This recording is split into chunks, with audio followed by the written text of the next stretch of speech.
Grace. What's going on, Kingdom people? What's the deal? What's happening with the saints out here? Y'all on? Yeah, okay. They said they're bringing in the audience, so y'all coming in a minute.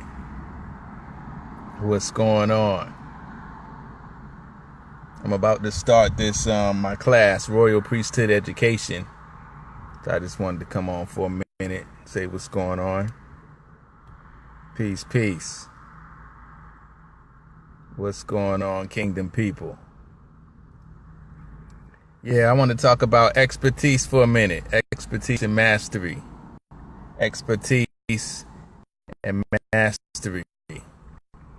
I've noticed that three things usually impact a person's level of expertise, mastery. One of those things is their level of difficulty. Your level, grace and peace, Lakeisha.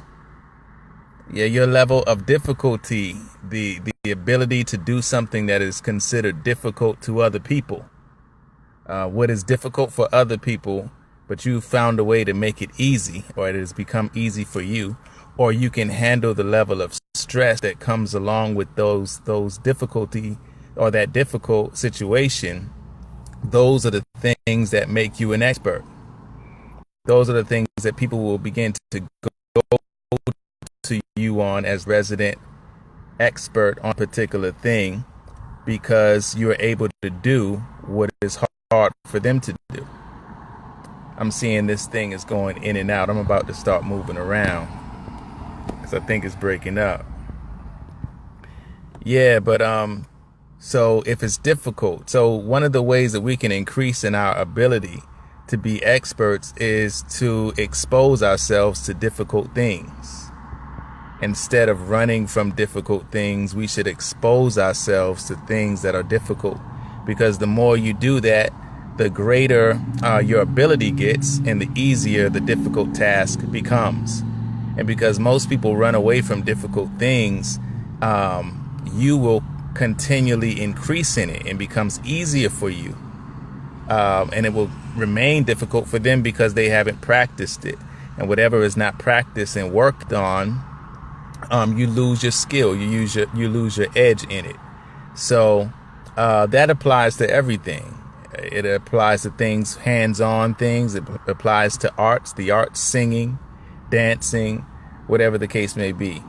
Whatever skill, if you try and you continually make yourself do the difficult thing and challenge yourself to go beyond your comfort level and challenge yourself to stretch beyond what is convenient for you, what the payoff is, you grow in your expertise. You grow in your mastery. You grow in your skill, your competency, your acumen. All those things are developed by exposing yourself to different levels of skill, to higher levels of skill. So yeah, that's one of the main things. But sometimes it's not even about difficulty. Sometimes it's about your trustworthiness. Some things people are experts in, not because somebody else couldn't do the job, but they needed to find someone, like, say, for instance, if it's in a high level, high security situation where you're dealing with people's personal information or you're dealing with confidential things, you need somebody who is able to keep secrets. You need somebody who's able to hold confidentiality. You need somebody that's going to be able to maintain your trust. So in that, the expert rises because they are able to withhold and handle and guard people's personal information. You can imagine certain government jobs and certain things that give people access to people's personal bank information or personal government information, family information, history, even things that have to do with medical history. Expertise. You become an expert in a particular field when people can entrust their personal things in your care, when you can secure people's trust. So sometimes it's not how difficult it is, but it's that they can safely trust in you, that they know that whatever they've given you, whatever information they've given you, it will not be exposed to traders, or it will not be exposed or put on a spammers list, or it will not be opened up for the competitors or for your enemies or adversaries. Your secrets are safe with them. So because they get exposed to high level information and intelligence, then just by virtue of their position as a trusted agent, then they become aware of things that other people are not aware of. So their clearance level is higher. And so now they have access to information that you don't have access to, because they may sit at the board of trustees or board of directors, or they sit on some chair or on some committee where they are handling information that other people don't have privy to. So one thing we say, you can gain expertise by your level of difficulty, mastering difficulties, but you also gain expertise by being trustworthy or by holding somebody's confidence. And those things are very important when we look at that. Another thing, when you start talking about expertise, and this is very important, that we have to understand that whenever we're building on something, or we're working on something, that it's a comprehensive knowledge that we have on something. So you may not be doing the most difficult task. However, you have the comprehensive knowledge of that thing, and so that makes you the expert. So you have the credentials. So for instance, the physician may not always be doing the most difficult task. They may not be doing the most difficult thing to do. They may not be the tactician, or they may not be the technician. But because of their schooling, because of their exposure to the laws, the policies, and the other fields that interact with their fields, because it's ultimately their responsibility, whatever is done, they will be held liable. They will be responsible. They have the credentials. And so it's because they have a comprehensive knowledge of things that go beyond just that task. So if I could just break this down for you to help you understand, you might be very skilled in a particular task, but you may not have the overall view of how that one task relates to different fields and and how the one thing that you do connects to the policies in place in the other fields, and if you're in alignment or if you're in compliance with rules and regulations and other things. So sometimes you rise to be an expert because of your comprehensive knowledge. Not because of your knowledge of one particular thing, but because of your comprehensive knowledge of how one thing relates to many things, and you gain credentials in that field.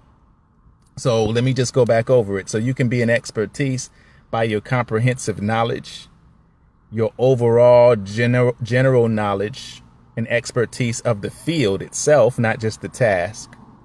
Or you can gain expertise by being a trusted person who can hold confidence, a person who has access and clearance to go where other people don't have clearance to go, because you're a guardian of personal information. And so therefore you get access to information others don't get access to.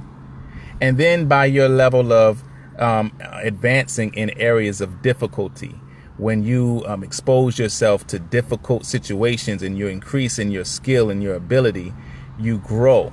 The reason why we admire musicians and we admire sports athletes and we admire the people who go to the Olympics and all kind of stuff like that, people at the top of their craft, is because they're constantly exposing their craft and their disciplines to difficulty.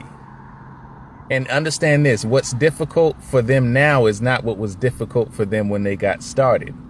See, they expanded and increased their capacity, so it's easier for them.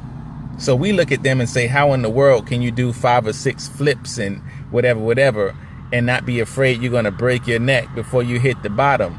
But they increase little by little, incrementally, until they kept maxing out on their difficulty level and they became experts. So if you want to be a master, if you want to rule, you want to have dominion, then don't be afraid of difficulty, especially when it's in the field you're supposed to excel in, or that you have been called to, or the mountain that he's called you to, or the sphere He called you to rule in, go ahead and expose yourself to that.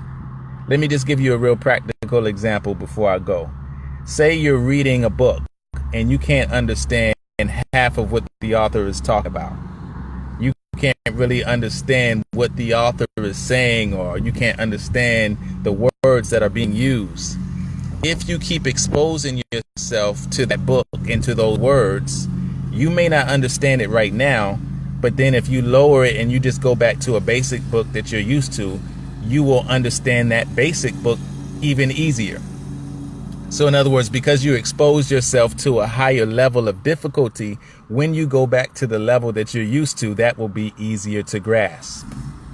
I know somebody that was just telling me the other day, they like to play video games and they always play the computer on the most difficult level and they always lose.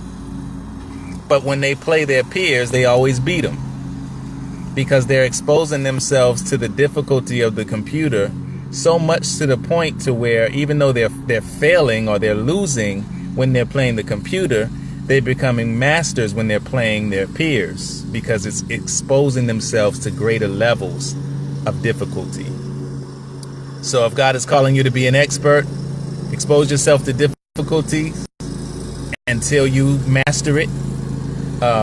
Learn how to keep confidentiality so that people can entrust you with information, intel that you can hold on to because of your trust, because you'll do the right thing with people's private information.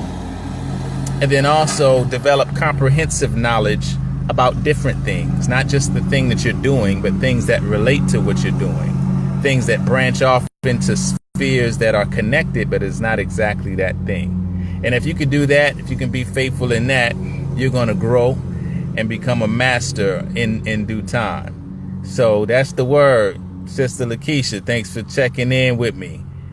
You have a blessed one, and I'll see you soon. But for everybody else that's going to be checking in, God bless you. Be a master. Grace and peace.